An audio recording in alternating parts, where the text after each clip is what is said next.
গ্রাম থেকে যারা আসে তারা শহরের মানুষগুলোকে খাওয়ানোর জন্য দেখেন কত কি নিয়ে এসেছে। আমার বউ খুবই এক্সাইটেড, সে খুলে খুলে আমাকে দেখাচ্ছে, দেখো কি কি নিয়ে এসেছে।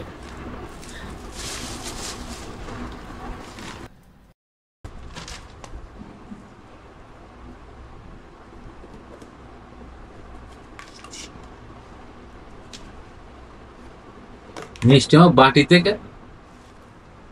জায়গা নাই, হ্যাঁ, জায়গার জন্য প্যাকেটে জায়গা হয়নি। না, প্যাকেটে ইয়ে দিছে।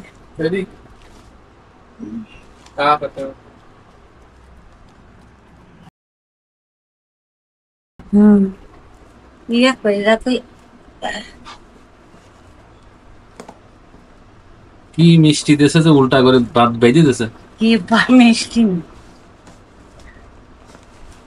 পাটি সাপটা। আগের মানুষের দেখেছি যে তারা হাঁড়ি, ওই যে হাঁড়ি আছে, হাঁড়ির মধ্যে করে নিয়ে আসতো বিভিন্ন পিঠা পায়েস যাই হোক, কিন্তু অনেক কিছু নিয়ে এসেছে। আমিও দেখতেছিলাম, খুবই এক্সাইটেড আমিও আমার বউর সঙ্গে। সে একটা একটা করে খুলে আমাকে দেখাচ্ছে এই পলিথিনের মধ্যে কি রয়েছে আল্লাহ জানে। এই বেশিরভাগ মিষ্টি আমি দেখতেছি শাহ হোটেল থেকে নিয়ে আসা। শাহ হোটেল, টেস্ট আছে। মনে হয় শাহ হোটেলের মিষ্টি খুবই নামকরা মনে হয়, এই জন্য শাহ হোটেলটাই দেখতেছি। এটা মনে হয় পাতিলের মধ্যে। ও মরিচও নিয়ে এসেছে, অবাক কাণ্ড। তেজপাতা, গাছের তেজপাতা। হ্যাঁ, দালচিনির পাতা। ভুট্টা, এটা কাঁচা ভুট্টা, আমার বড় রাতুলের ছেলে আবার ভুট্টা পছন্দ করে, কাঁচা খেতে কাঁচা চায়। ভুট্টা। এই যে আম, বিদেশি স্টাইলের এদিকে অধিকার দিয়ে বাড়ি আম না, রয়েছে। এইগুলো ওদিকে তারপরে দিতে পারি। আর এইটা এই যে খুঁটিনাটি মিষ্টি কুমড়া। অনেক কিছুই দেখা যাচ্ছে। আসলে গ্রামের মানুষরা সব সময় চেষ্টা করে শহরের মানুষগুলাকে ফ্রেশ খাবার খাওয়ানোর জন্য, তাই ফ্রেশ জিনিস নিয়ে এসেছে খাওয়ানোর জন্য। দাদা, মিষ্টি কুমড়া, এটা চালের আটা। এটা কি?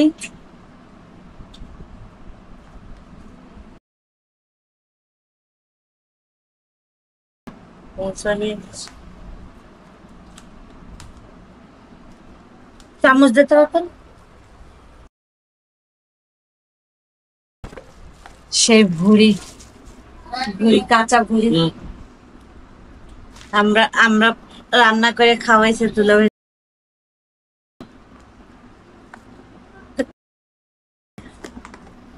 আর এটা হচ্ছে হাঁসের মাংস। হাঁসের মাংস রান্না করা। এইটা হচ্ছে পায়েস। পায়েস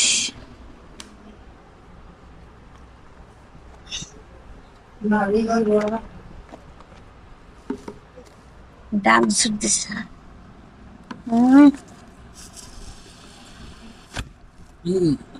পায়েস পাই কত যা।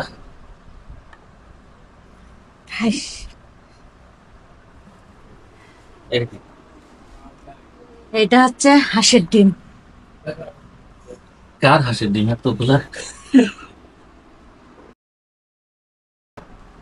সেই হাঁসের ডিম। গ্রামের মানুষরা যখন শহরে আসে, শহরের মানুষদের জন্য কত কিছু নিয়ে আসে, মনে হয় যেন পুরা গ্রামটা দিয়ে দিবে এরকম অবস্থা, কিন্তু নিয়ে আসাটাই অনেক টাফ ব্যাপার। ও, আরো একটা জিনিস আছে, এই জিনিসটা দেখলে তো দৌড়াবে। স্পেশালি রাতুলের জন্য দিছে এটা। কি এটা? এটা সে রূপচাঁদা মাছের শুটকি। ওরে বাপরে, গন্ধ। আর হচ্ছে এখানে আছে, আর এই যে লইট্টা মাছের শুটকি। এই যে, বেশি বাই করলাম না, গন্ধর জন্য। গ্রামের মানুষরা যখন শহরে আসে, শহরের মানুষদের জন্য কত কিছু নিয়ে আসে, সবচেয়ে ভালো জিনিস, সবচেয়ে ফ্রেশ জিনিস। এই হইল তার বাস্তব চিত্র।